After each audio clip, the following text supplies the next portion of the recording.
Om Namo Bhagavate Vasudevaya.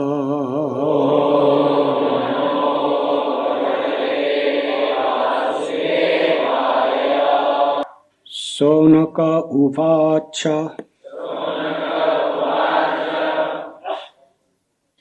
Ityabhivyahritam Raja. Nishamya Bharatharshabha. Kimanyat Prishtavan Bhuyo. Vayasakim Rishim Kavim. Sonaka Uvacha. Shonaka said, Iti, thus, Abhivyahritam, all that was spoken, Raja, the king, Nishamya, by hearing, Bharatharishabha, Maharaj Parikshit, Kim, what, Anyat, more, Prishtavan, did he inquire from him? Bhuya, again, Vayasakim, unto the son of Yasdev, Rishim, one who is well versed, Kavim, poetic. Shonaka said, the son of Yasdeva, Srila Śukadeva Goswami, was a highly learned sage and was able to describe things in a poetic manner. What did Maharaj Parikshit again inquire from him after hearing all that he has said? Purport by His Divine Grace, A.C. Bhaktivedanta Swami Prabhupada. A pure devotee of the Lord automatically develops all godly qualities.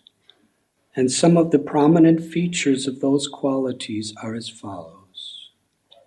He is kind, peaceful, truthful, equable, faultless, magnanimous, mild, clean, non-possessive, a well-wisher to all, satisfied, surrendered to Krishna, without hankering, simple, fixed, self-controlled, a balanced eater, sane, mannerly, prideless, grave, sympathetic, friendly, poetic, expert, and silent.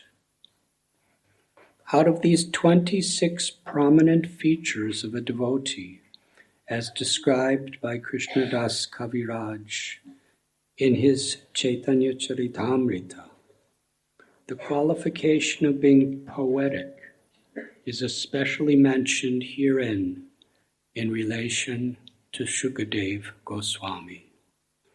The presentation of Srimad Bhagavatam by his recitation is the highest poetic contribution.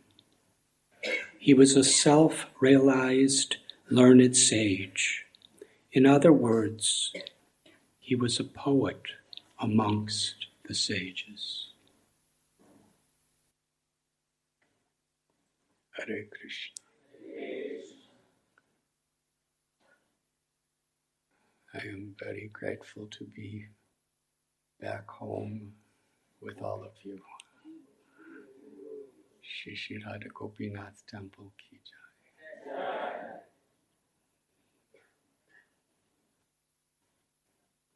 Shri Radha Gopinath have been standing bestowing mercy and blessings upon an ever-expanding family since around 1987.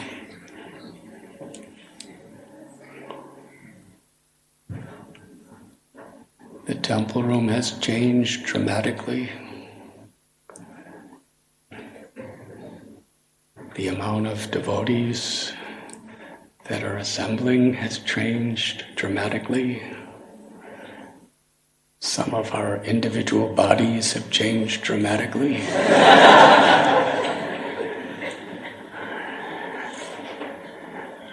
But they are the same.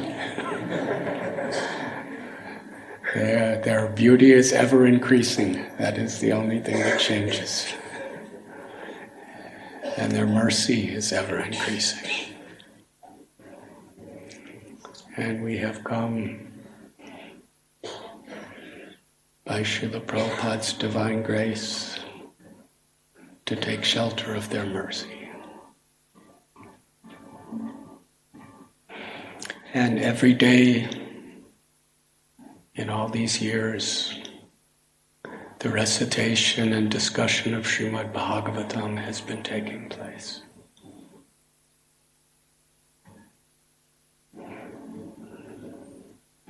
There were times where 1 or 2 people at the most were at Srimad Bhagavatam class. There were times when thousands and thousands of people were coming to hear the Srimad Bhagavatam.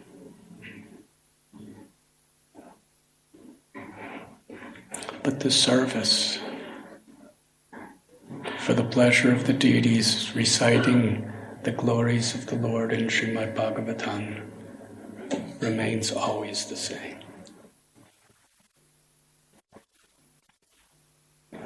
Today we are reading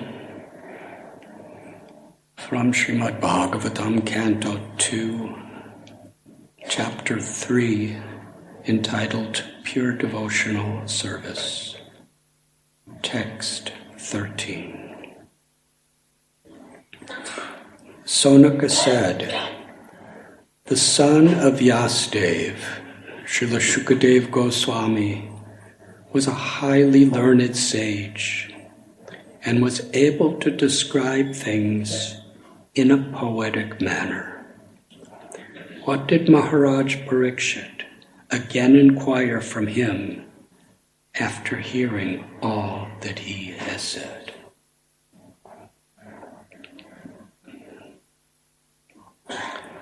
Herein, Sonak Rishi is representing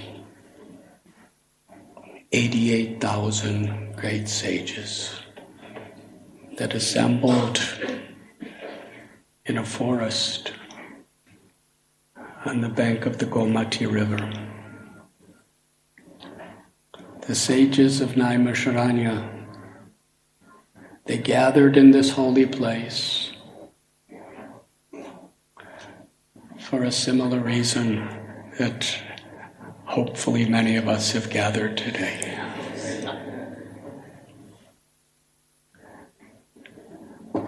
Out of great concern for humanity, for all living beings. Krishna had recently departed from the world. And the influence of Kali Yuga was growing more and more. From their understanding of the Holy Scriptures and from their own intuition, they could feel the influence of Kali creating more and more suffering. The degradation of humanity.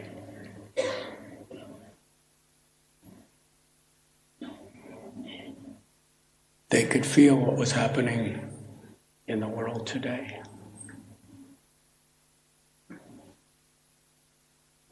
Although the tragedies and the sufferings that we find on our planet are heartbreaking, and a devotee really wants to care.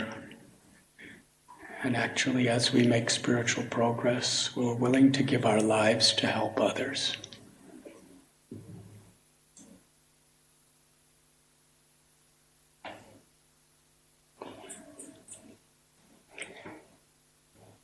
It's not a surprise. It's expected. The influence of Kali has its ups and downs, but the general motion is getting worse and worse.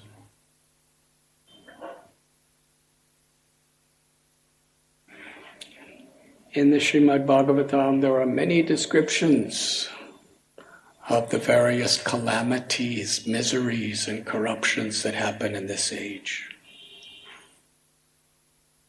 And among all of them, the characteristic of Kali that is most prominent is quarrel and hypocrisy. Srila Prabhupada would often, on behalf of the Acharyas, describe Kali Yuga as the age of quarrel.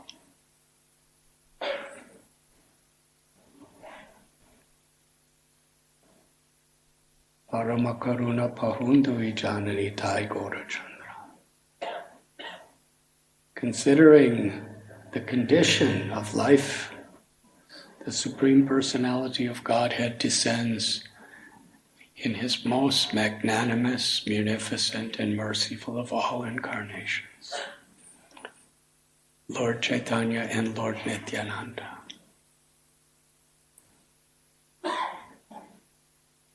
Because they are giving such an inconceivable concession. Whatever we've done, whatever we haven't done in all of our previous lives, if we just accept the principle of devotional service and take shelter of the Lord by hearing His glories and chanting His names and glories,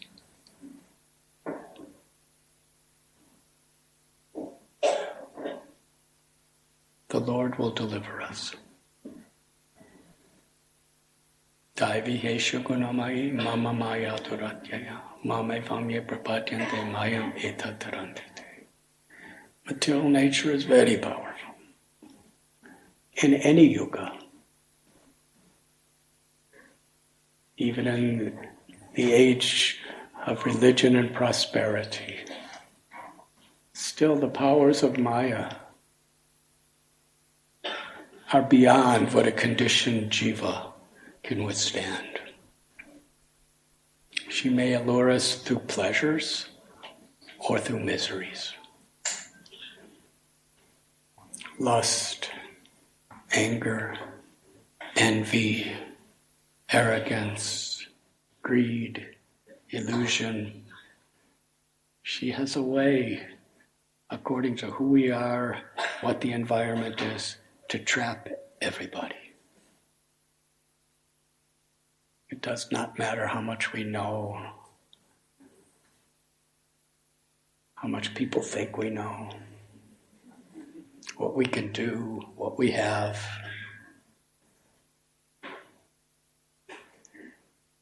Krishna tells in the Bhagavad Gita, Maya Yakshena Prakriti, that Maya, material nature, is under his control. And because Krishna is all-powerful, Maya is all-powerful. There's only one power greater than Krishna, than Krishna's Maya, and that is Krishna. So the conclusion of all knowledge, the conclusion and purpose of all tapasya, of all our spiritual practice, is to bring us to that level of consciousness where we honestly, earnestly, and humbly surrender to take shelter of Krishna.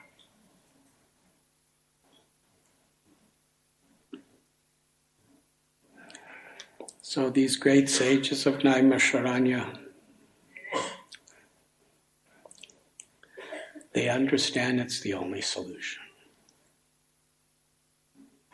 And they see how even in the name of Dharma, people become entrapped in Maya.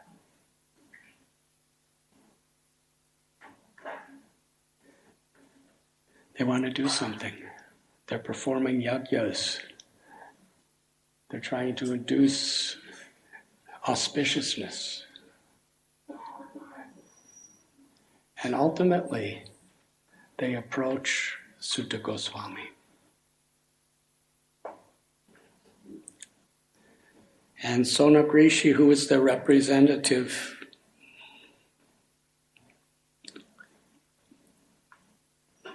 he is praising Sutta Goswami.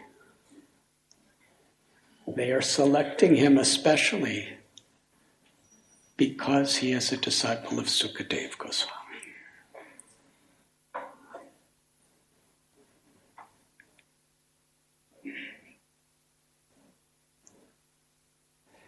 And in today's verse,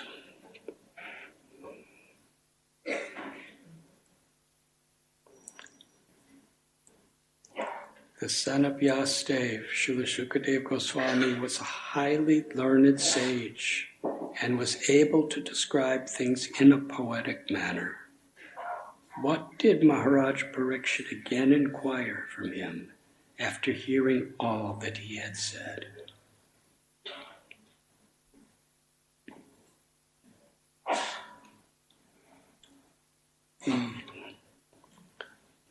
Sonak Rishi, after this verse, is describing for everyone's benefit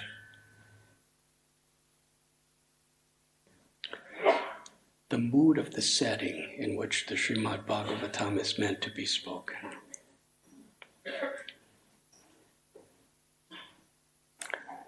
First of all, he describes the character of Parikshit Maharaj, who is hearing. He was the grandson of the Pandavas.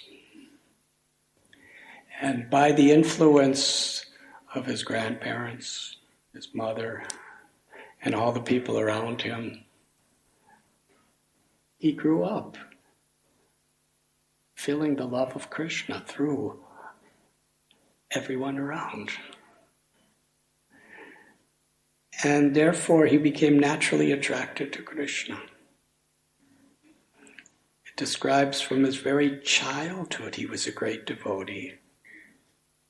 And even when he played with dolls as a little child, the dolls were Krishna. And he was offering service. Little children like to play because it gives them pleasure. Parikshit Maharaj was endowed with such a bhakti that his play was giving pleasure to Krishna. The background is also described in Srimad Bhagavatam when he was just a little embryo in the womb of his mother, Uttara. She was a widow. Her husband, who was but a teenager, was killed in the battlefield. And Ashwatthama, the son of Drona, sent a Brahmastra specifically to kill Parikshit. This little child in the womb was the sole surviving heir of the Pandava dynasty. He already killed the 5 sons of Draupadi. He was so thorough. His sense of vengeance was so strong. He's the son of Dronacharya. He was actually a very learned Brahmin. He was a teacher of the Pandavas. But he had lost his intelligence to such an extent, such envy, such anger,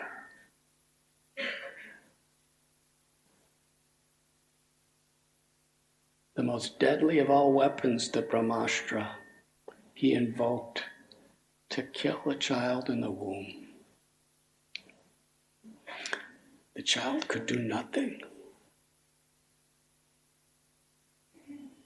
Actually, who could do anything except Krishna? Even the Pandavas had no power to counteract what was going on. It was happening so fast. It was only his mother, Uttara. She saw the Brahmastra coming, and in her helpless motherly love, she cried and cried to Krishna to protect her child.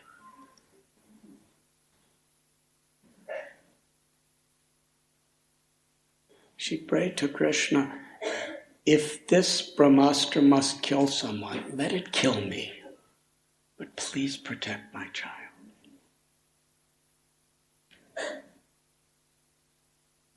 This is the atmosphere that this little baby is growing up in. Such motherly love.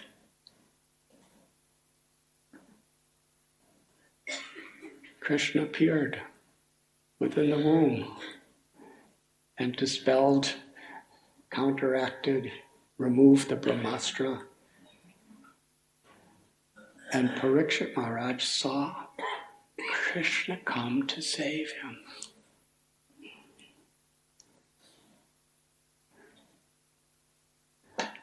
Soon after he was born. Such a debt. In one sense, the Srimad Bhagavatam, the very basis of Parikshit Maharaj's example to hear Srimad Bhagavatam, is how even in the most dangerous situation where he was cursed, he was actually cursed to die in 7 days.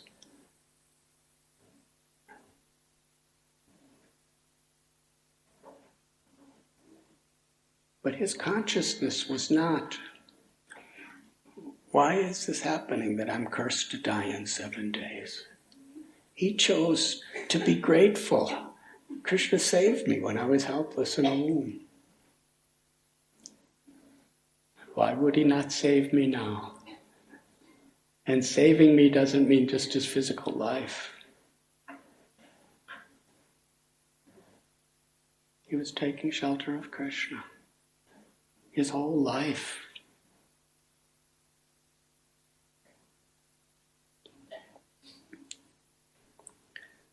The verse that Srila Prabhupada quotes so often, Tatena Gambam Susamikshamano, spoken by Lord Brahma. There's not all that much that Brahma needs to fear.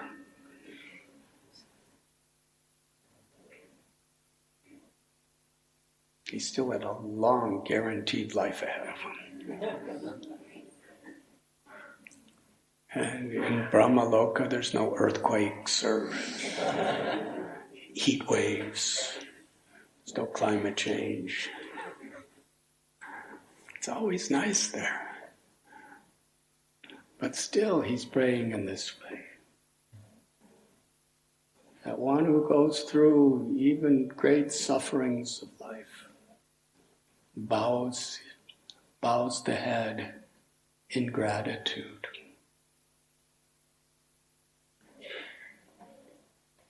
And taking shelter of Krishna. Liberation is that person's claim.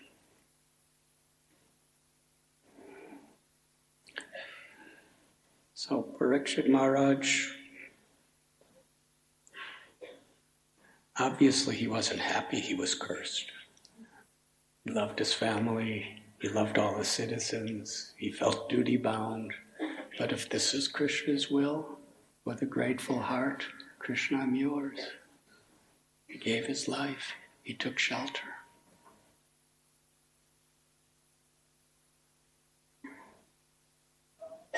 In Sukratala, how many have been to Sukratala? Please raise your hands. That is the place, it is said, that Srimad Bhagavatam was spoken by Śukadeva Goswami. It's between Rishikesh and Delhi. Not too far from the main road if you drive. There's a banyan tree on the bank of Mother Ganga. Parikshit Maharaj went there. All the sages and rishis and great Brahmins throughout the universe came there to be there for him. Such an exalted personality. The last 7 days of his life, they wanted to be there for him. When Parikshit Maharaj arrived, the Srimad Bhagavatam itself gives a list of some of the people who were there. Vyasadeva was there. And his guru, Narada Muni, and Parvat Muni, and Vashishta Muni, and Vishwamitra Muni. So many great personalities were assembled.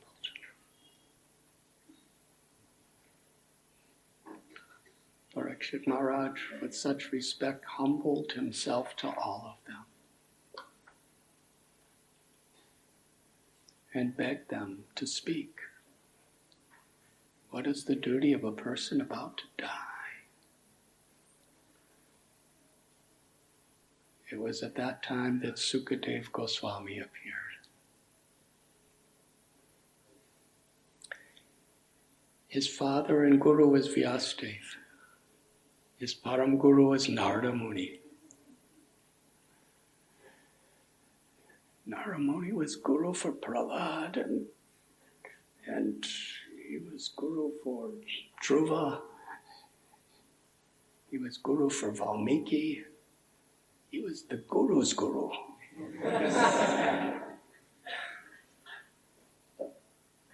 But yet everyone considered Śukadeva Goswami to be the most qualified. At the time he was 16 years old.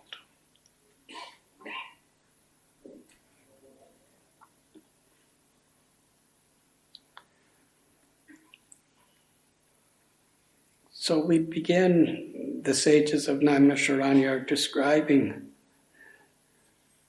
how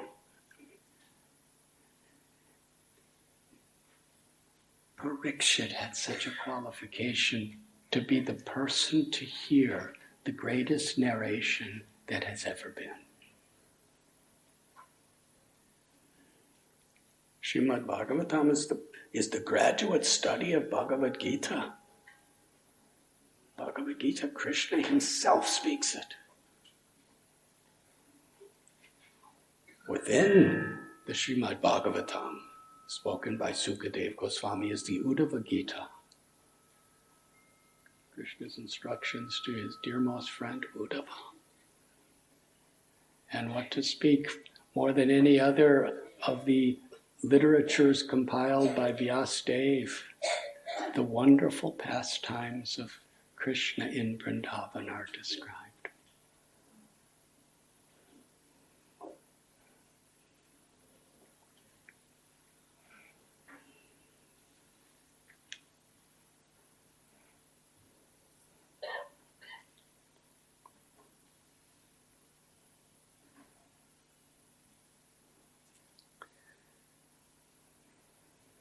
In this chapter, in the following verses, after glorifying Śukadeva Goswami, they are emphasizing the need of Krishna consciousness and the state of mind in which we value this message. Ayur harati vaipong sang udyan astam jayan aso tasyalte yakshano nitta uttama sloka bharataya. Both by rising and setting, the sun decreases the duration of life of everyone, except one who utilizes the time by discussing topics of the all-good personality of Godhead.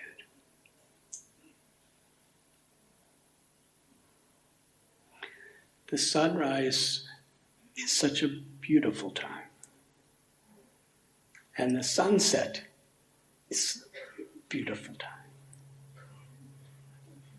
These two sandhyas have been glorified by poets and artists since the beginning of time.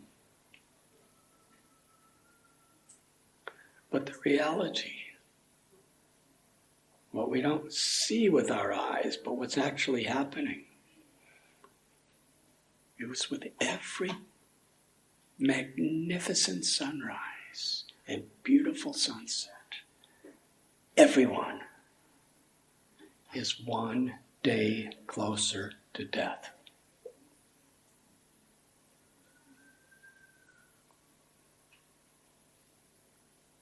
Padam padam yadvi padam natesha. And actually we don't know when that day is going to be. If we are meant to live 100 years, or 40 years, or 5 years, whatever that may be, every day we're coming closer.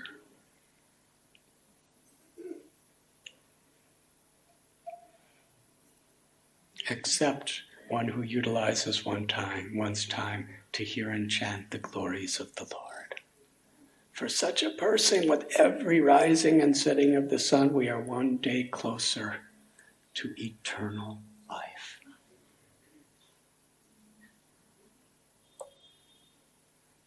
When it comes to real destiny, these are the two choices we really have. Do we want to live our day moving toward death? Or do we want to live our day living toward eternal life?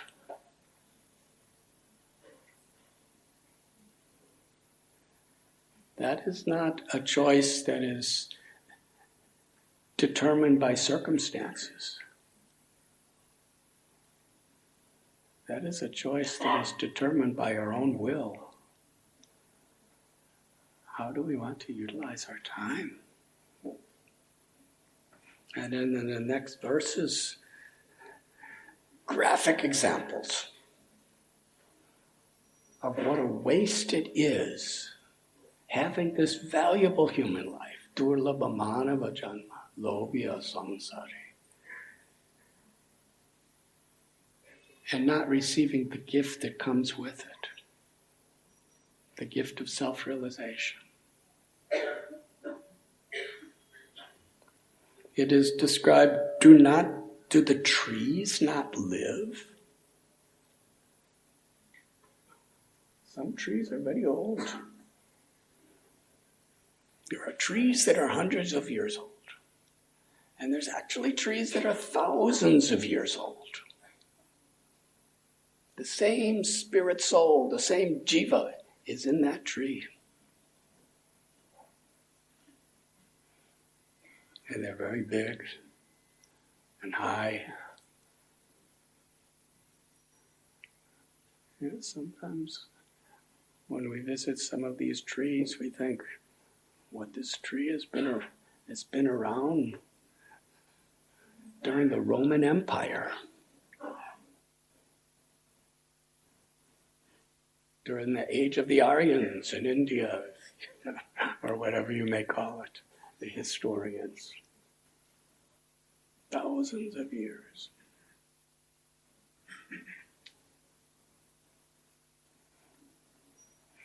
So when we think the value of life, the greatness of life is living or living long,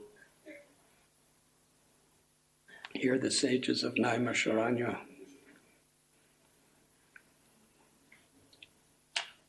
represented by Shonaka. Do not the trees live? Do not the bellows of the blacksmith breathe? all around us?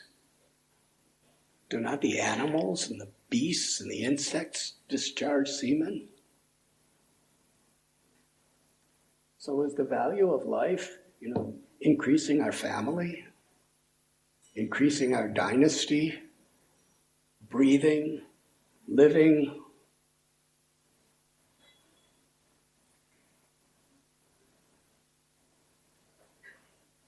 Men who are like dogs, hogs, camels, and asses.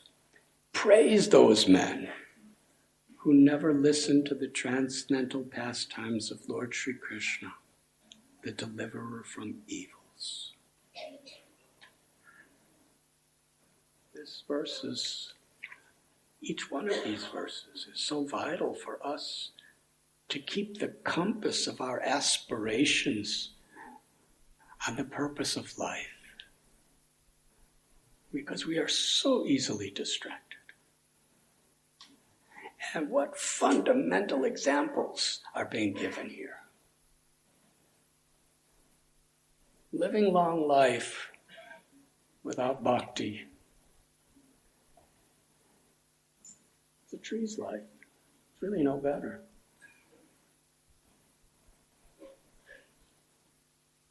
Living we breathe like a bellows.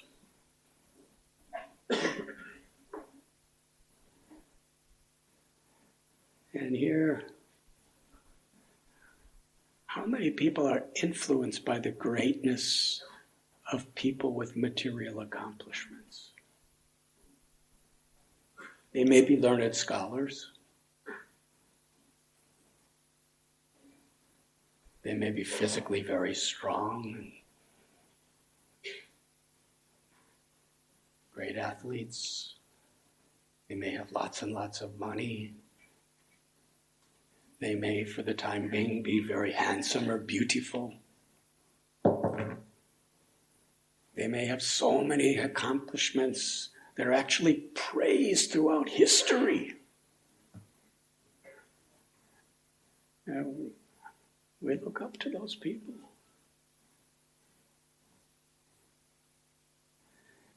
Now, for a devotee, Srila Prabhupada describes, when we see somebody achieving much, a devotee sees that actually it's by the blessings of Krishna they're allowed to do this. So we honor that they are getting a blessing of Krishna. But as far as honoring the purpose in which they're living, this graphic example.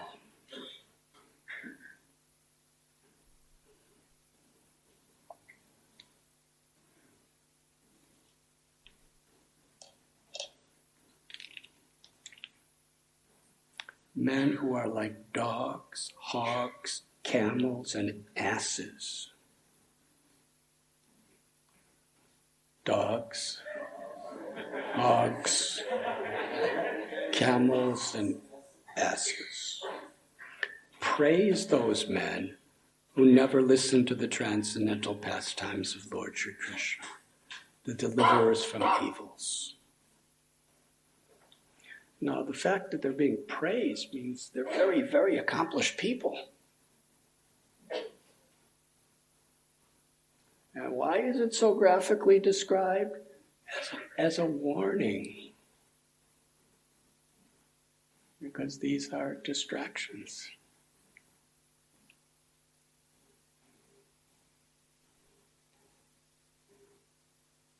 At Shukratala, the greatest sages in the world, they were honoring Śukadeva because of his humility and his devotion to Krishna, because of his love of God.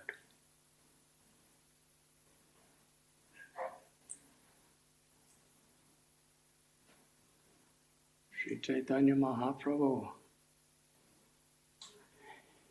he glorified in ultimate ways even people like Sukamba Brahmachari who were totally unknown and had nothing.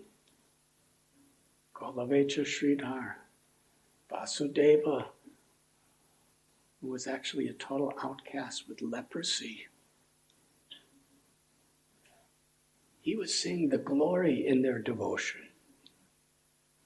And actually that's something, whatever our karma may be, we can surrender to Krishna. We can choose to live with the character and the qualities of a Vaishnava. And it really doesn't matter what the world thinks. What really matters is, what does Krishna think? What does the true gurus think? What do the Vaishnavas appreciate in us?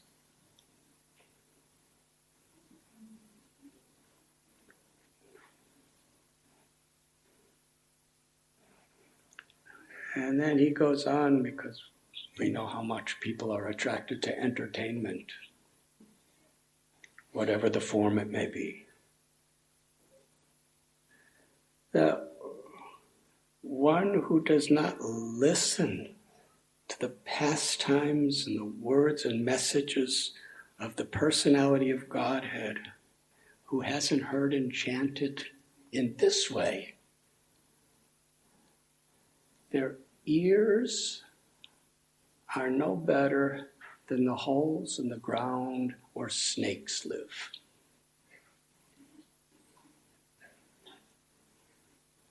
And their tongues have no more value than the tongue of a frog. Now, this is quite insulting.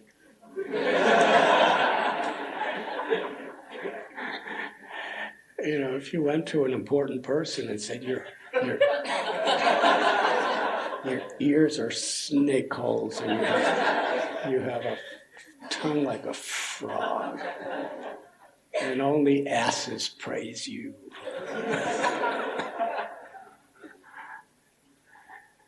But actually, these are not insults. These are instructions.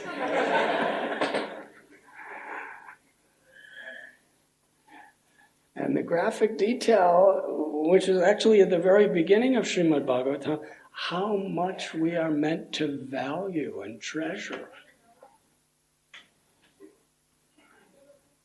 the process of devotional service. How in truth, nothing else really has any value.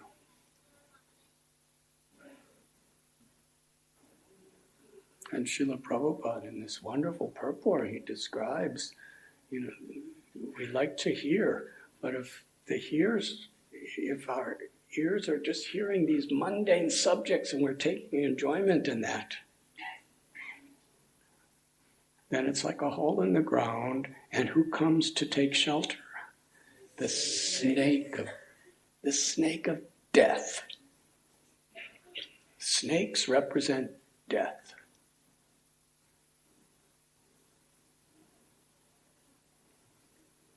How many people like poison snakes to come into their house? But yet if we take this seriously, we're inviting the most poisonous snake of inevitable death into our ears.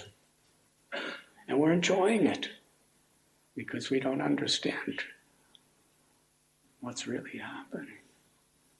And when we speak criticism of others, for those of you who live in the countryside, you know that one of snakes' favorite food is frogs. And especially at night, they come out to eat frogs. And at night, it's hard to see the frogs. But the frogs, what is the sound they make?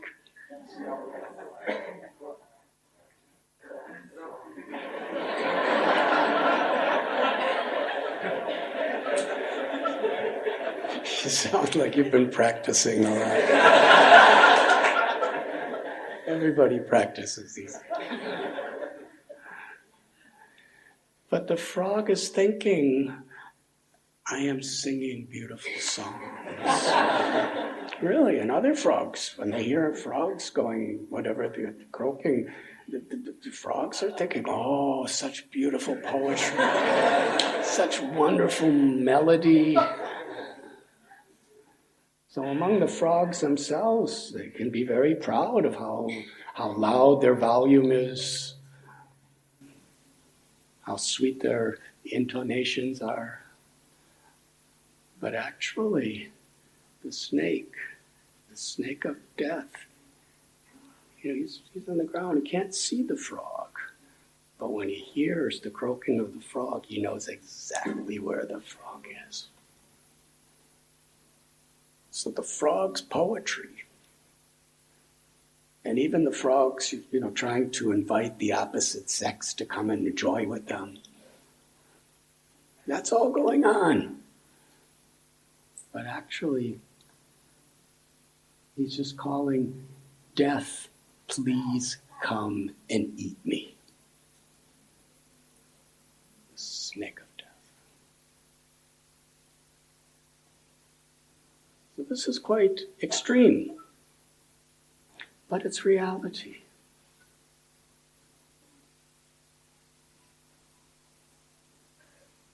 All the gossip, all the mundane topics, every vibration is just calling death closer.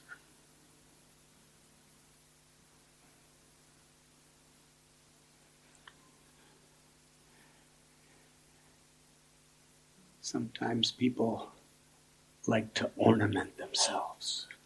They feel beautiful. Other people think they're beautiful. Other people think they're successful. It may be a crown, maybe a fantastic turban. But here it's describing the upper portion of the body, though crowned with a silk turban, is only a heavy burden, if not bowed down before the Supreme Personality of Godhead, who can award liberation.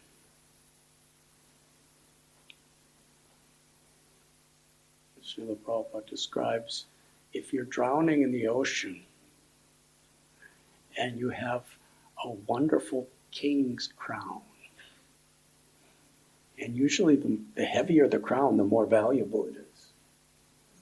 It has diamonds and rubies and sapphires and emeralds and gold and silvers, and all these wonderful, wonderful jewels. In the middle of the ocean, it just makes you sink. What is the value of it?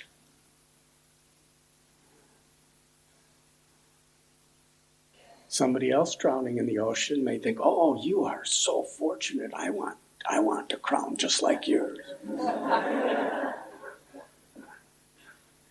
Actually, it's just pushing you down to suffering and death.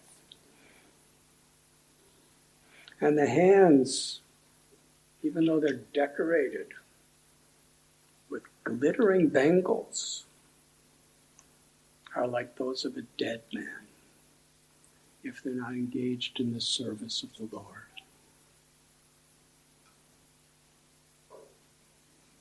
And the eyes that do not have the darshan of Shri Shri Radha Gopinath, the eyes that don't actually see the Supreme Personality of Godhead or see the world in relation to the Lord, the eyes that are not looking for the opportunity to serve and love God,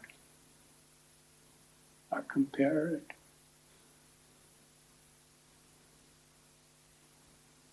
to the printed plumes on a peacock. Peacocks are very beautiful, but they don't see. They look like eyes, but they don't see. So in other words, if we're not using our vision in harmony with the purpose of our very souls, it may be very sensational and wonderful, but it's useless. And the legs that do not move to holy places where the Lord is remembered are considered to be like tree trunks.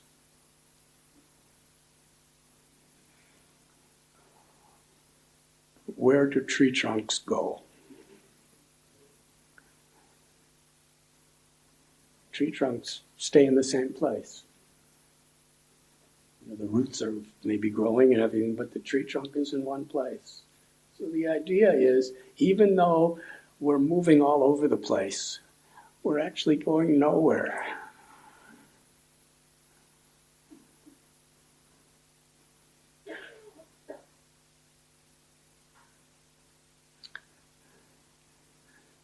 The person who has not at any time received the dust of the feet of the Lord's pure devotee upon his head is certainly a dead body. And the person who has never experienced the aroma of the tulsi leaves from the lotus feet of the Lord is also a dead body, although breathing. Can a dead body breathe? Dwarkadishvaru? Madhavananda? You can give us medical authority. Can a dead body breathe?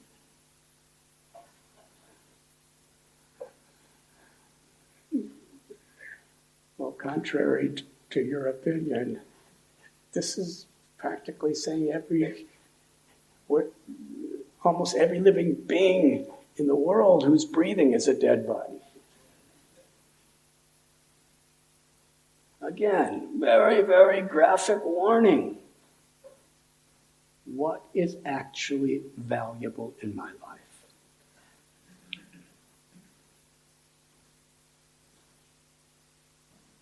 This is what's being emphasized here. And I will end with this one, the next verse. Certainly that heart is steel framed, which in spite of one's chanting the holy name of the Lord with concentration does not change when ecstasy takes place. Tears fill the eyes and the hairs stand on end.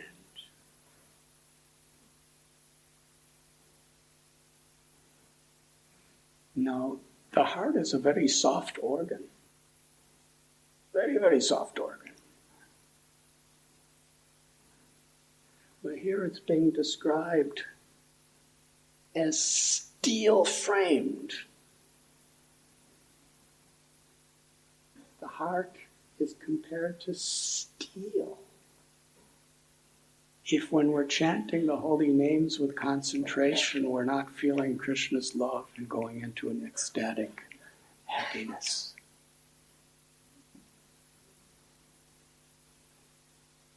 This is quite humbling. Please raise your hand if you feel that you have a steel-framed heart.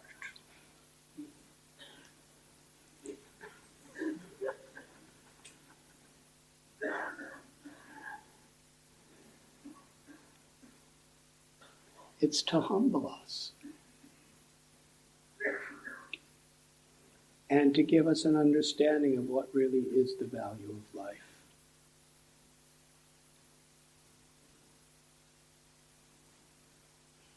So, this is the mood in which Parikshit Maharaj is hearing Srimad Bhagavatam. And it is with this value and understanding of life itself, Śukadeva Goswami, he's not just speaking poetry. He's giving the ultimate medicine. He's giving the ultimate blessing for everyone.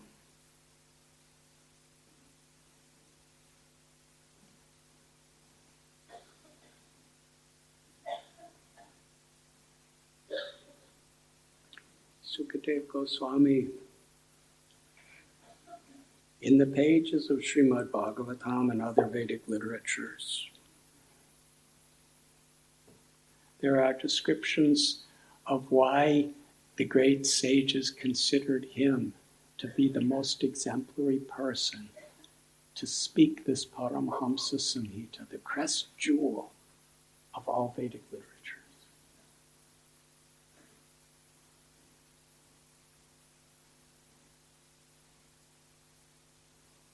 When Vyasadeva was sitting on the bank of Saraswati River in Badrikashram, after compiling so many Vedic literatures, he was feeling an emptiness in his heart, and he could not understand why. And it was that time Narada Muni appeared to him. Narada Muni is a son and disciple of Lord Brahma, the original guru of the universe. Narada Muni was given transcendental knowledge, empowered and initiated at the very beginning of creation.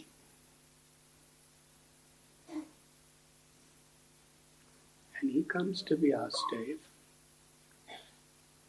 and tells him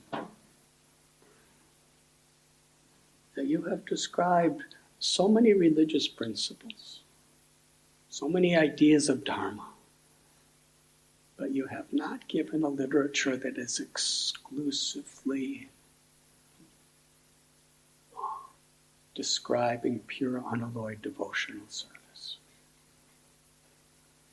and the loving pastimes of Krishna, the original personality of God. On this instruction, he wrote the Srimad Bhagavatam. And we know the wonderful story how Vyasadeva asked Narada Muni, how did you receive this knowledge? And he told his previous life, and actually a previous kalpa.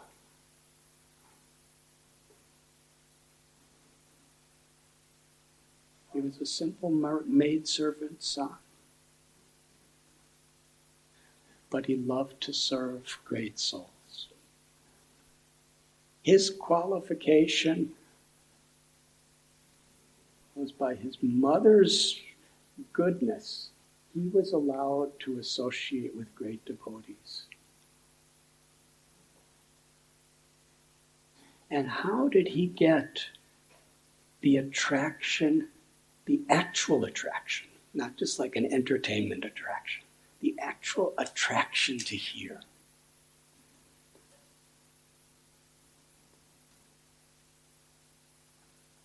By his service. He was assisting his mother. He was doing very, very simple service. Seva. It was that service that pleased the sages. And he was so humble in his service that very respectfully, he would ask permission to take their Mahaprasad. How much he valued that. He wasn't thinking, I'm great. Just a little boy serving. And they gave heartfelt blessings to him. And because of that, he actually, Krishna in his heart, awakened within him a very profound taste to hear his glories.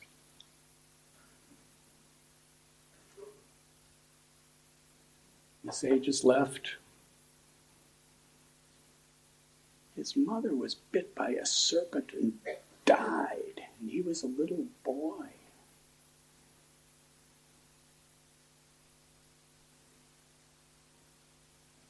It's not that it was, he obviously loved his mother, but by the blessings of the sages, he understood whatever's happening in this world is an opportunity to see Krishna. And he did. And he spent many years just wandering from place to place to develop a deeper connection with Krishna.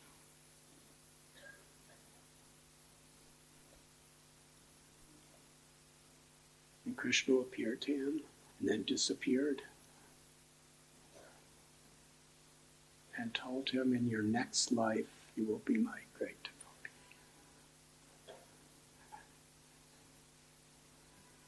That is the value of devotional service. It's not something cheap. This is what's established in Srimad Bhagavatam.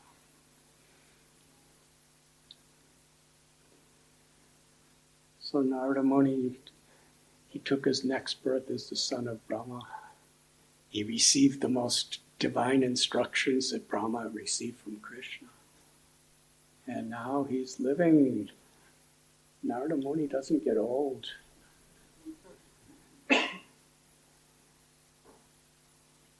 Such a wonderful musician. He's playing his veena and just chanting the glories of the Lord wherever he goes.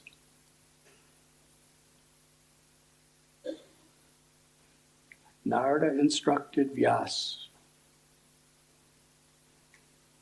And here is Vyasdev.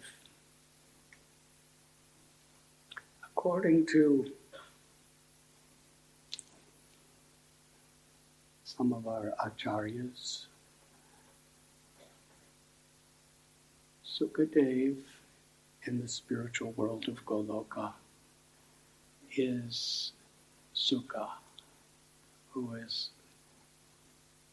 an intimate associate of Srimati Radharani, who is in the form of her pet parrot. And he descended from Goloka into this world when Radha and Krishna came to this world. There is an explanation. One day Srimati Radharani was having Sukha, the parrot, sitting on her finger. And she was personally, with her own hands, feeding him pomegranate seeds. And the parrot was eating the pomegranate seeds.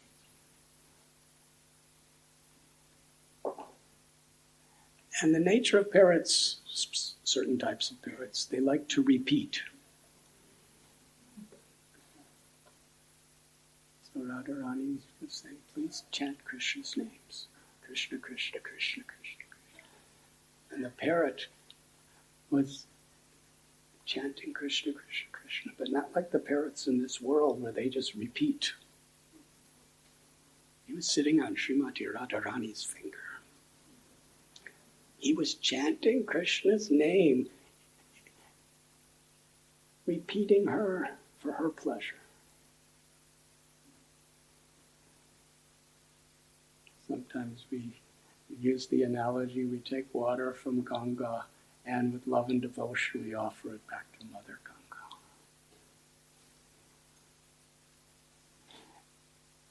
And in a similar way, whatever we learn, the value of what we're learning is the recognition that this is a gift coming from Krishna. Through the gurus, through the Vaishnavas. And what is the purpose of it? To offer back for their pleasure. I'm hearing only so that I can serve and give pleasure. And in many ways, every aspect of life. I'm given movement in my fingers. I'm given the ability to see with my eyes, hear with my ears. And the value of it is how I can please that person who's given it to me and who's only pleased with love and devotion. Patram pushpam balam tadam. So whatever we receive, its perfection is when we offer it back to who we receive it from. First of all, we have to recognize when we're offering water to the Ganga, it's supposed to be an act of humility. It's not just a ritual. Mother Ganga, you have so much water. And my value is I have enough to fit in my hands. But if I offer this back to you, you will be pleased with me. That's actually the story of life itself for a devotee. Whatever little we have on any level, it's all just a spark of Krishna's splendor. But yet it has infinite value when it's offered. When the recognition, this is yours, Krishna. And it's offered for Krishna's pleasure. Samsiddhir Haritosha. It's the only success from a spiritual perspective.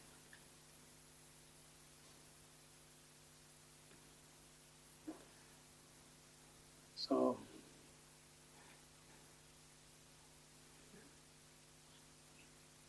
Sukha the parrot is hearing Krishna's name from Radharani, and he's repeating that name for the pleasure of Radharani.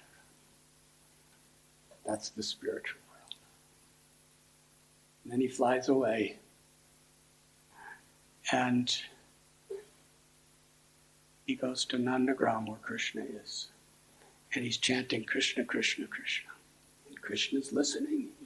He's with his friends. Where's that coming from? Who's saying that? And because he heard from Srimati Radharani, Sukha sounds just like Radharani. And Krishna sees the little parrot and calls the parrot. The parrot comes on his finger and he's saying, please say again. In this way, who is Śukadeva Goswami? He's what gives pleasure to Sri Radha is what pleases Krishna. So his service to Srimati Radharani is pleasing Sri Radharani by pleasing Krishna.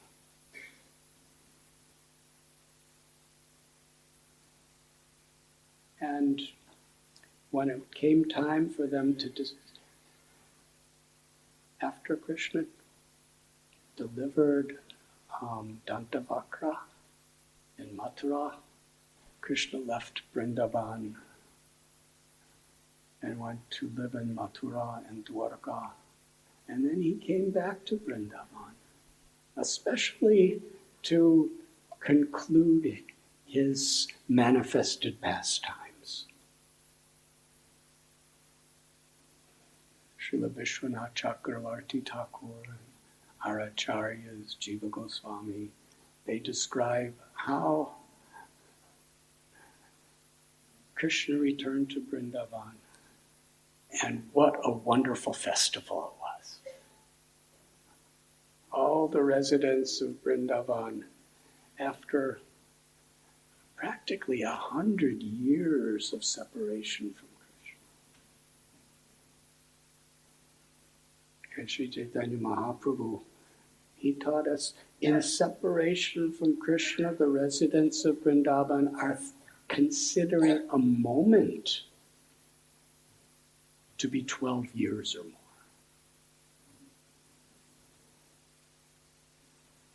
That little moment when your eyes blink and you don't know it's blinking, the amount of time that the upper eyelid touches the lower eyelid is a moment, nimesh. For the residents of Vrindavan, their love and separation was so deep. It's a yuga. Or by our calculation of understanding, 12 years. How many moments in a day? How many moments in a year? This was their experience. And now Krishna has returned. There's a great reunion celebration. And Krishna performs most loving, intimate pastimes with the residents of Vrindavan. But then he can't leave again. It was actually the time for him to conclude his pastimes in this world.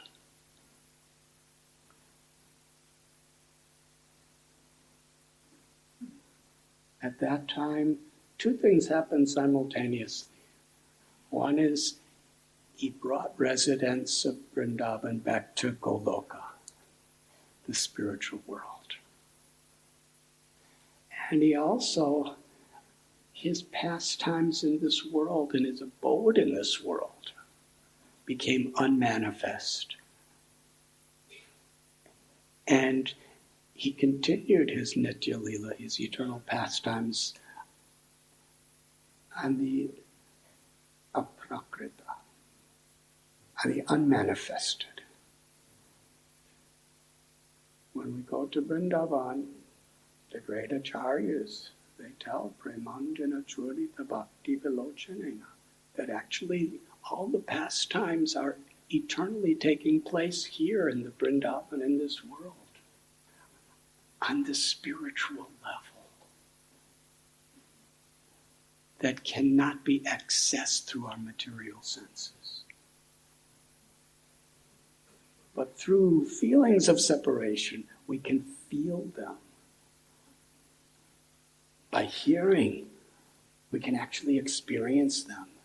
And if it's Krishna's wish, he can give us the eyes to see them. So all of his pastimes were becoming unmanifested. He's taking to Goloka and making everything on the aprakata, the materially invisible form. But Shri Radha and Krishna, they told Sukha to stay, to remain there. Because he had heard, he had seen, he experienced the pastimes of the Lord. So he remained. And after Krishna and his pastimes disappeared from the material vision of this world, Śukadeva, he was just eager to hear and chant the glories of the Lord. Lord Shiva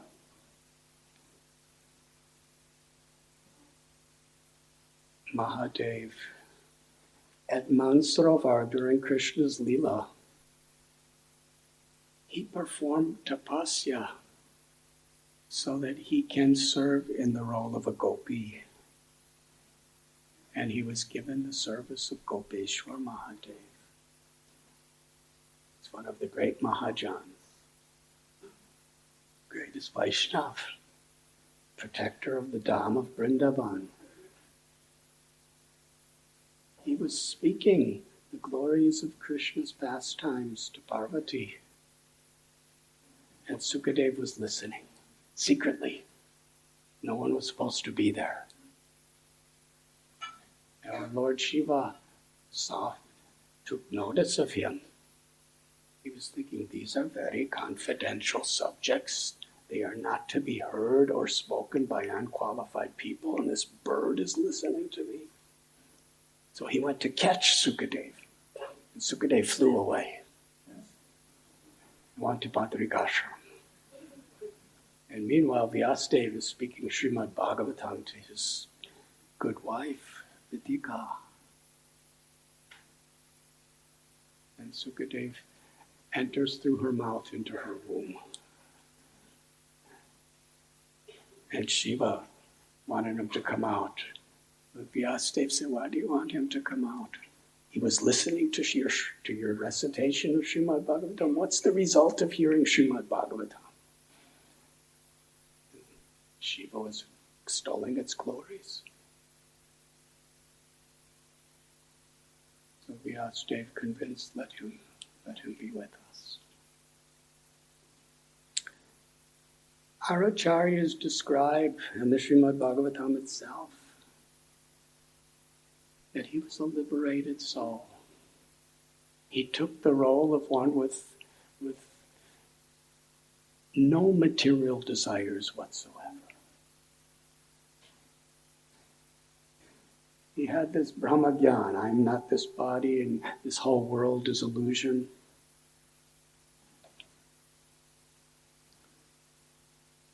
And he understood the power of Maya. So he refused to come out of the womb.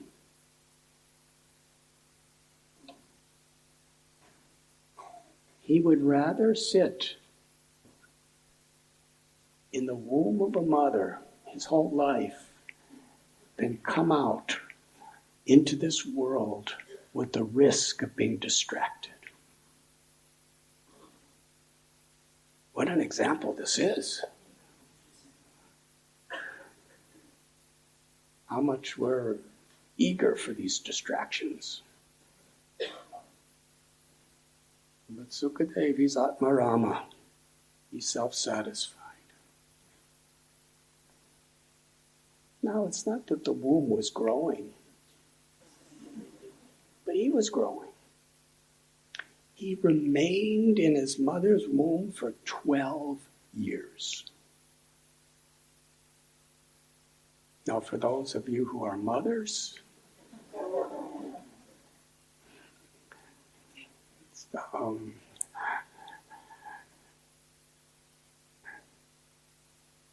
we may pray for a child like Śukadeva Goswami,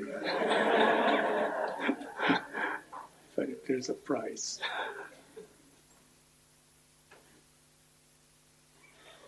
And Vyasadeva, he wants his child to be born.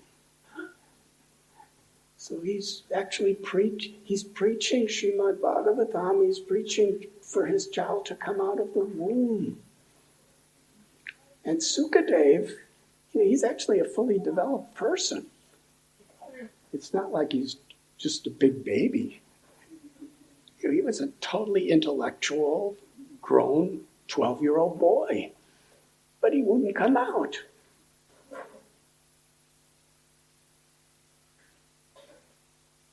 So Vyasadeva is trying to convince him to come out. And Śukadeva is from within the womb. I'm not coming out because Maya is very strong. Srila Prabhupada would say that the problem with you devotees is you are not enough afraid of Maya. Now that doesn't mean we should live in fear. It means we should live in caution, taking shelter of Krishna. So Śukadeva, he's a liberated person, but he's afraid of Maya. I'm not going to come out. There's so many people trying to enjoy in this world, I might get affected by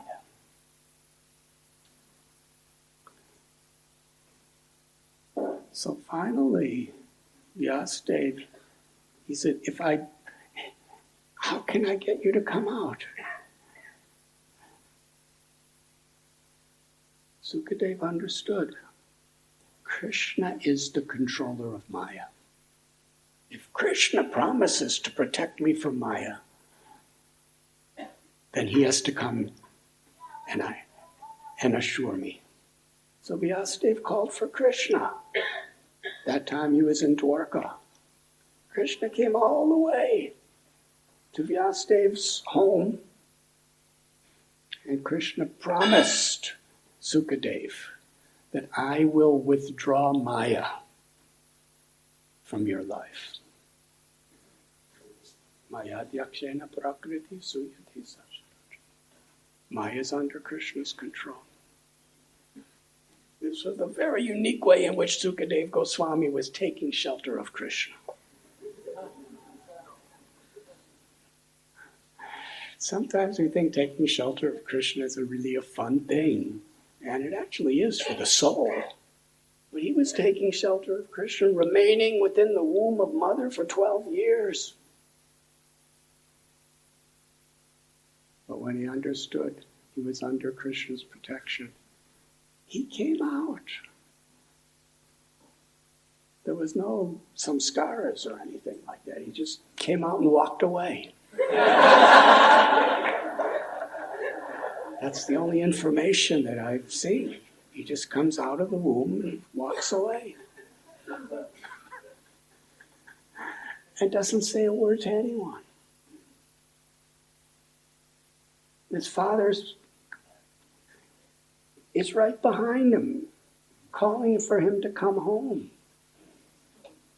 And Śukadeva, he never walked before. He was just in a womb for 12 years, but it appears he walked really fast.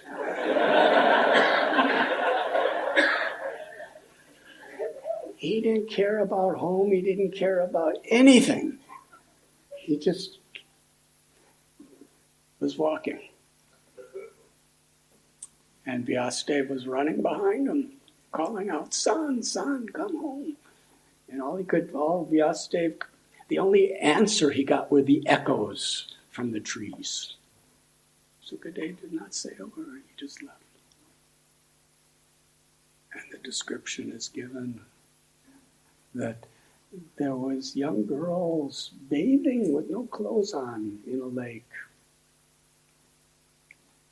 And Śukadeva, he comes out, he's a young boy. He doesn't have any clothes on. Because, he just came out of the womb. And he left immediately. His mother doesn't say anything like this, but she, please, I have nice clothes for you. He didn't consider that he even had a body, what to speak of clothes. He was not seeing anything material. So these girls were playing in the water, and they just continued playing. They saw him, and it was like seeing nobody. And then Vyasadeva, who's like their grandfather, he's running behind, and as soon as they see Vyasadeva, they become all disturbed and start coming out of the water and offering respect and putting on their clothes. And Vyasadeva said, I'm like your grandfather. Why were you not embarrassed when my son came before you? And they revealed what the truth was. Because your son doesn't see anything material. He's not thinking he's his body. He's not thinking we're our bodies. He makes no distinction between male or female or good or bad or high or low. He's just seeing Brahman everywhere. Now you may be the greatest of all sages, but still you're seeing a difference. This was the power of Śukadeva Goswami. Now Vyasadeva, he's the literary incarnation of Krishna. He has compiled all the Vedic literatures for our benefit. He already knows everything. But for the pleasure of Krishna, he knows there's no greater pleasure than to show compassion by giving spiritual direction to others. And the culmination of everything he learned was from Narada Muni. He compiled the Srimad Bhagavatam. He recognized that there was no one more qualified than his son Śukadeva to speak the Srimad Bhagavatam. In Vyasadeva's Trikalagya, he sees into the future. He knows past, present, and future. He knows the importance of a person Bhagavatam, to speak the book Bhagavatam. And no one could be more qualified than him. But how can I teach him if he won't come home? So Śukadeva remained in the forest, completely aloof. Vyasadeva, he sent his students when they would go out to collect wood into the forest. He gave them slokas from the Srimad Bhagavatam to recite. knowing that if Śukadeva Goswami hears these verses, he's going to get such a higher taste than the liberated platform of Mukti or Brahman, and he's going to want to hear more.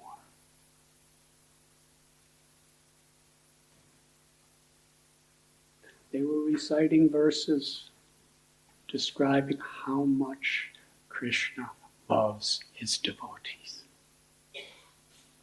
A beautiful verse describing how Krishna becomes the chariot driver of his own devotee, Arjuna.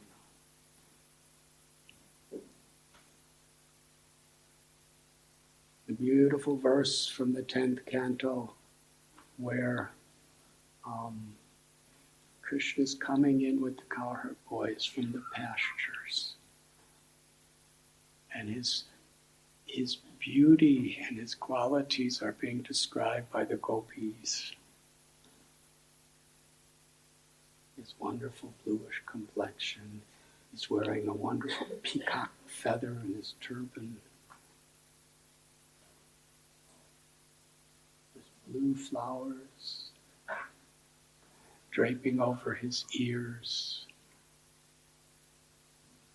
A forest garland that's around his neck, reaching down to his knees.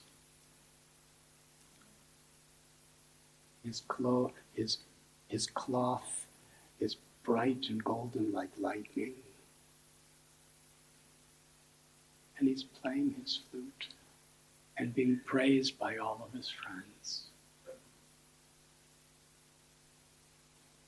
Describe Krishna's love for his devotees, Krishna's all-attractive, charming form, and Krishna's mercy.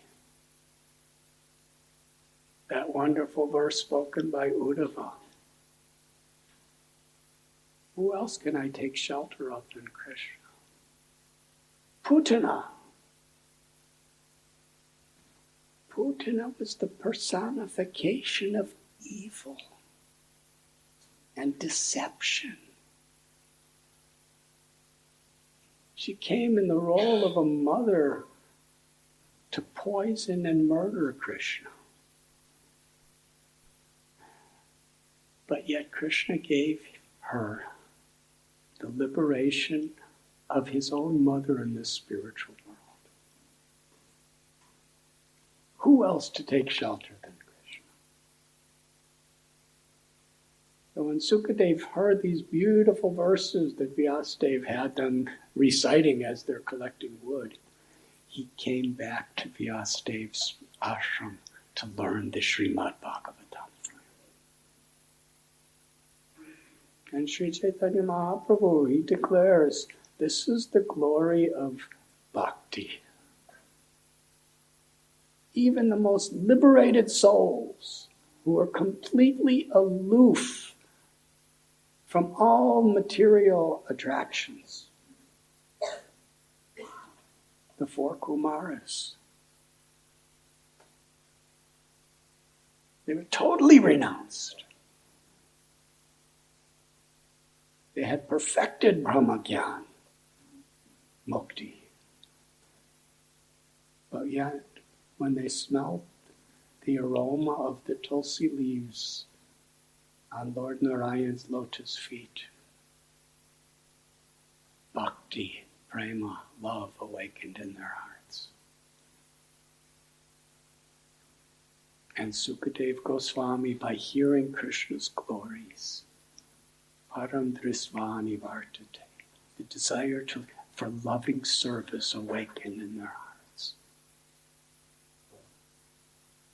And this is very much when Sri Chaitanya Mahaprabhu was discussing with Sarvabhauma Bhattacharya that beyond liberation in the impersonal existence of the Lord is eternal loving service to the personality of Godhead. And he described in so many different ways the Atmarama verse. that even the liberated souls who have no material attractions, when they taste the sweetness of devotional service, bhakti, they become attracted to be the eternal servants of the Lord. When Srila Prabhupada was asked, what is the goal of chanting Hare Krishna? At one time he said, the goal of chanting Hare Krishna is to chant Hare Krishna. Because in bhakti, the goal and the means to achieve the goal are the same. The goal is to serve and love Krishna. And the means of achieving that goal is to serve and love Krishna. Golokera prema dana harinam sankirtana. The eternal pastime of the spiritual world is Sankirtan. Devotees are constantly hearing and chanting the glories of the Lord in whatever they do.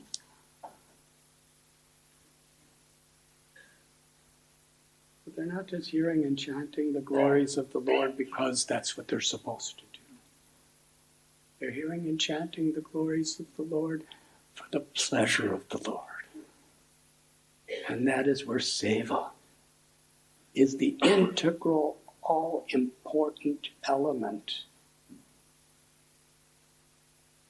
There are 9 processes of devotional service. Chanting is a way of serving with love.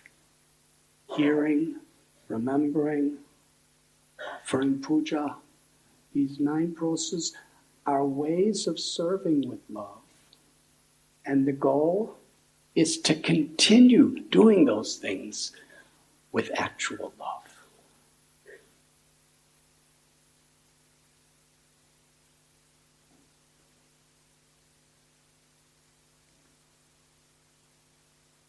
So Śukadeva Goswami, he remained with his father to study the Srimad Bhagavatam.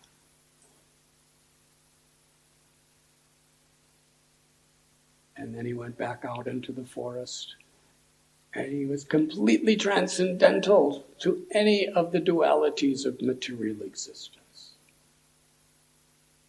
And he actually just didn't care what people thought about him. He was an avadhuta. We can't imitate. People thought he was crazy. Srimad Bhagavatam describes just common people when they would see him. They thought he was like a madman. Some abused him. Some were mocking him, joking about him, harassing him. He just didn't care. He was absorbed in remembering Krishna, hearing and chanting the glories of the Lord within his heart. And these foolish people are ridiculing him. And he enters the area of Sukatala, where all the greatest sages are gathered together on the bank of Ganga. And Parikshit Maharaj, every moment is so precious to him, because he knows for sure in 7 days he will be dead.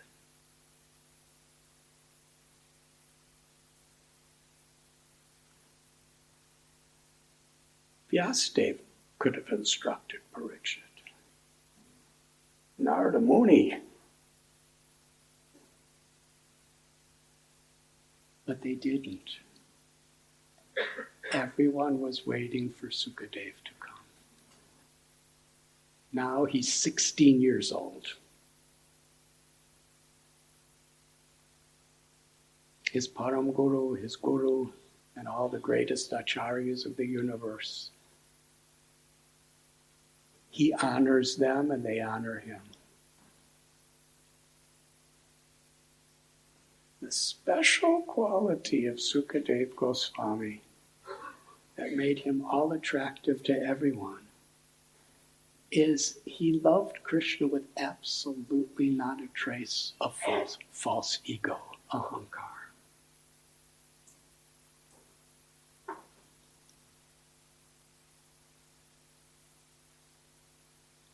And he learned from his guru perfectly.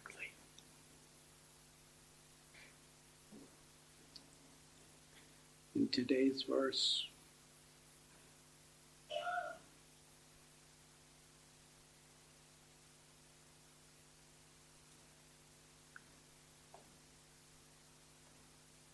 Sonakrishi is praising Śukadeva Goswami. The son of Vyasadeva, Srila Śukadeva Goswami, was a highly learned sage and was able to describe things in a poetic manner. What did Maharaj Parikshit again inquire from him after hearing all that he had said?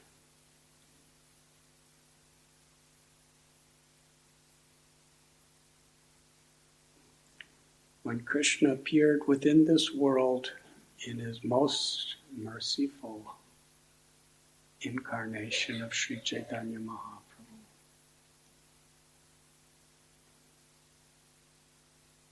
he personified among all of his devotees the teachings of Srimad Bhagavatam. Chaitanya Mahaprabhu declared, Srimad Bhagavatam Amalam Puranam. It's the spotless Puranam.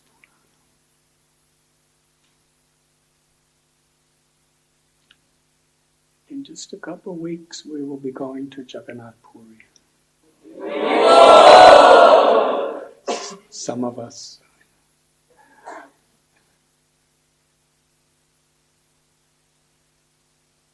At the Tota Gopinath temple, every day, Lord Chaitanya would spend hours there among his lifelong friend and devotee Gadadhar Pandit, reciting and discussing Srimad Bhagavatam. And as they would recite, it was such nectar. Lord Chaitanya, any story he would hear, he would want to hear it over and over again. Vrindavan Das Thakur tells the story of Dhruva, the story of Prahlad. There are many chapters. Instead of just rushing to the 10th canto, Lord Chaitanya, he would listen to the story of Prahlad and Dhruva 100 times, again and again, before going on to the next story. This was the sweetness of his experience.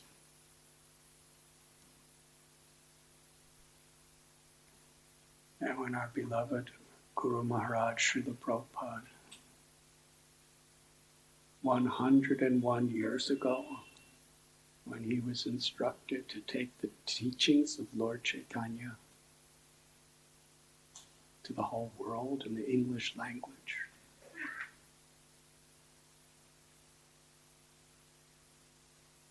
And then in 1936,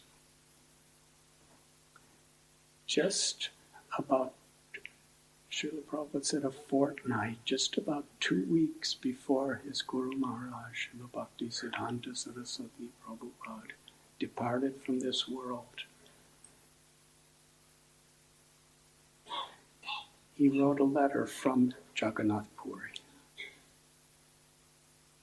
Srila Bhaktisiddhanta Saraswati Thakur was at the Chatak Parvat, near the seaside in Jagannath Puri. Srila Prabhupada was in Mumbai. There's such a good connection between Mumbai and Puri.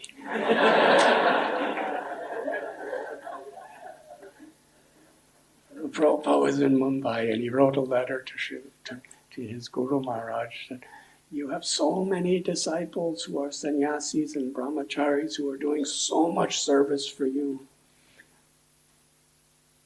I'm a family person with so many responsibilities. How can I best serve you? Srila Bhaktisiddhanta Saraswati Thakur, he wrote the reply with the same exact instruction he gave them at their first meeting.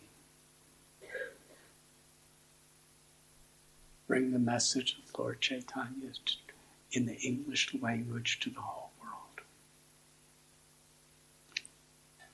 This will be good for you, and it will be good for everyone. And Srila Prabhupada said, just about 2 weeks after this letter, Srila Bhaktisiddhanta Saraswati Thakur disappeared from this world. So it was the first instruction and last instruction. And Srila Prabhupada's way of preparing to do this, he lived in Vrindavan, first at Bamsi Gopal Temple, later at the Radha Damodar Temple, the place of Jiva Goswami, Srila Rupa Goswami.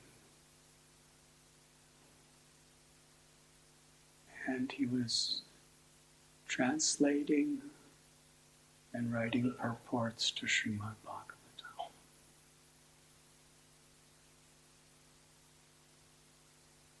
Took several years.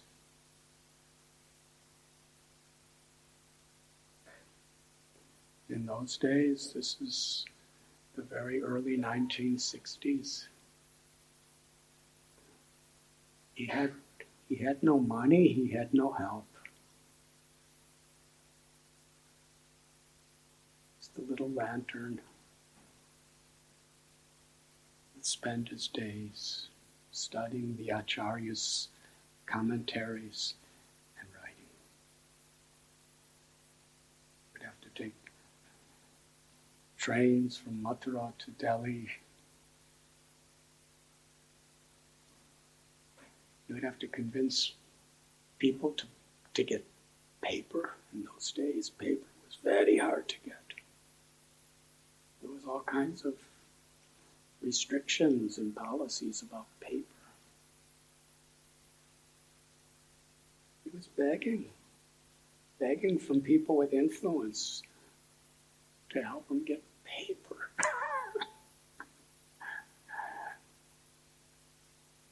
To make friends with publishers so that they would publish it. And after several years and so much effort, the first canto was published. The introduction is the life of Lord Chaitanya. Why? Because Lord Chaitanya came to this world to teach us how to live the Srimad Bhagavatam.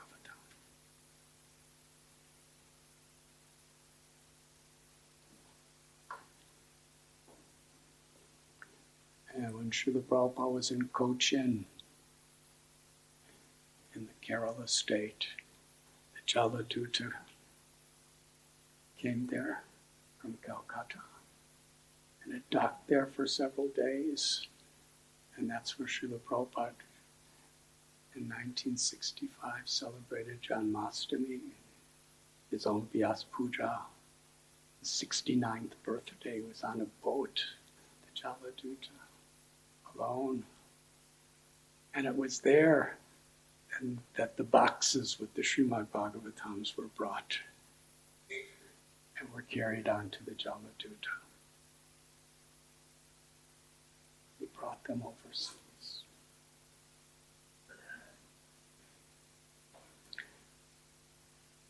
Today's verse is describing Śukadeva Goswami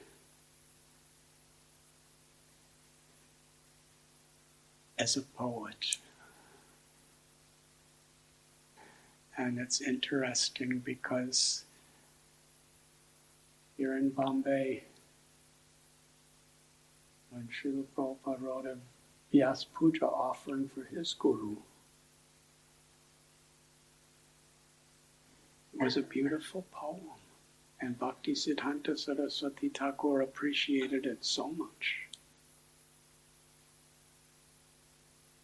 that he would have him read Abhay Charanaravinda's poem to others.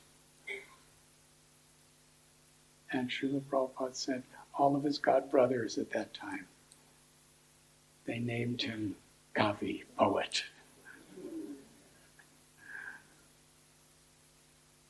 He reasons ill, absolute is sentient, thou hast proved. Impersonal calamity thou hast removed. That's the example of Śukadeva Goswami. Why Krishna chose Śukadeva of everybody to speak Srimad Bhagavatam. Because he's the very, very personification of the evidence that there's no higher realm of realization of the absolute truth than loving service to the Supreme Personality of God.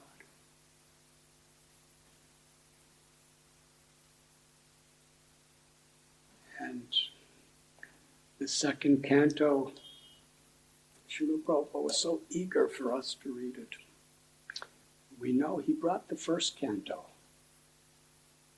in boxes from India.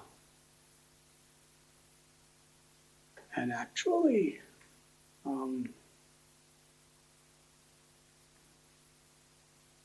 here in Bombay, he had agents putting them in bookstores. There's letters of Srila Prabhupada from America where he's writing to people in Bombay asking for reports how many Srimad Bhagavatams have been sold in the books. And one letter came back and said, actually nobody's buying them, so we took them back from the bookstores. So at every step there was challenges and he never gave up.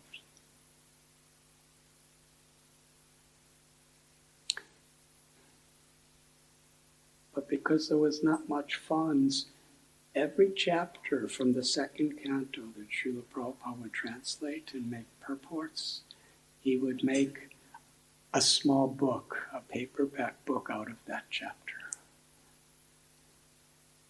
And actually, I remember Yadava Prabhu knows all these stories better than anybody. He was there with Srila Prabhupada at his side. But in those early days, we were so eager for the next chapter to come out. And Bhagavatam is the answer. The Lord in the heart. One chapter at a time came in small books. Until actually the entire second canto was complete. We couldn't wait for it to be published. And Srila Prabhupada couldn't wait to publish it. He would release one chapter at a time.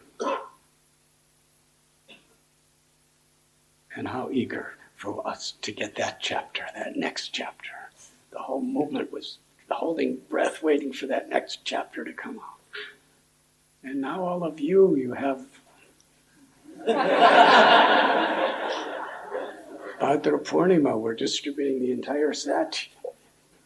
You have sitting on your bookshelves all 12 cantos, what to speak of, how many chapters. But we shouldn't take it for granted. We should be more and more and more enthusiastic to read the Srimad Bhagavatam and discuss the Srimad Bhagavatam and come to Radha Gopinath Temple to Srimad Bhagavatam class. Thank you very much.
think after my long, boring class, you're all... You have to do all this just to wake each other up.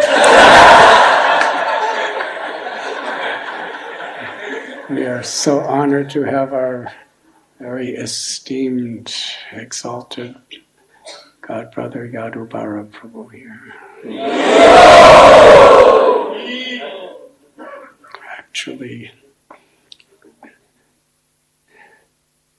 Srila Prabhupada personally empowered him to reveal the Srimad Bhagavatam through the medium of films, cinema. And I used to hear so many wonderful stories. Whenever he would come out with a new film, he would play it and with all the leaders of our movement and Srila Prabhupada sitting, and Srila Prabhupada would watch it. Such encouragement. His biographies of Srila Prabhupada's life, his documentaries on Vrindavan, New Vrindavan, so many philosophical shows that he created. We're very grateful that you are here, Yadavar. Such a wonderful personal example of true, sincere devotional service in every way. Such a wonderful family. Would you like to speak some things for us? Let us very enthusiastically welcome Yadubara Prabhu to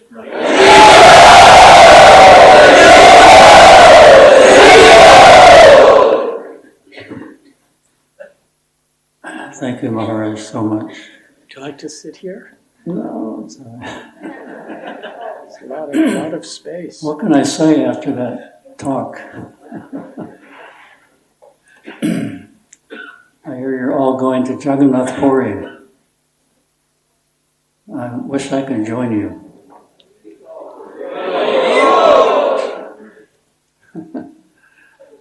But we had some wonderful times in Jagannath Puri with Radhanath Swami.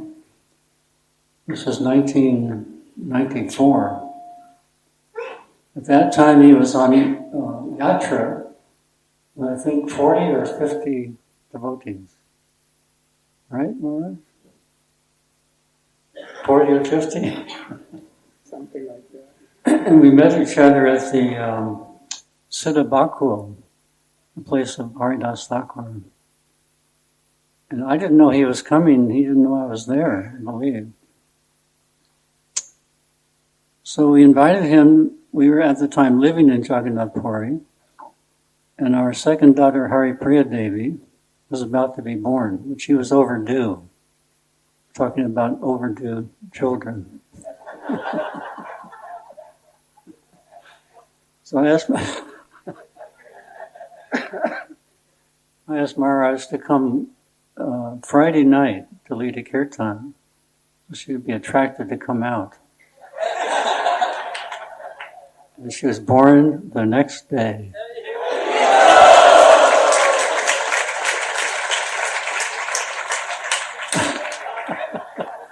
So attractive.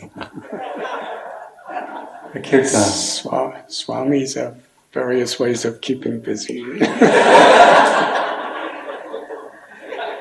I asked Maharaj at that time, actually Maharaj asked me, what is the name? And I said, Haridas.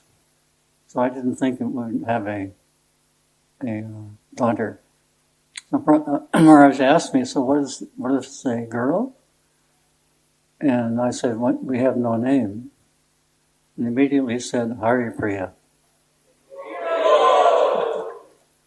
Thank you so much, Maharaj, for that wonderful time.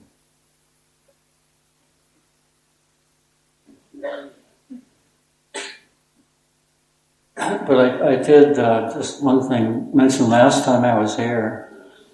Maharaj mentioned the Hare Krishna movie, The Life of Prabhupada. So we have that now in all 8 major Indian languages, dubbed.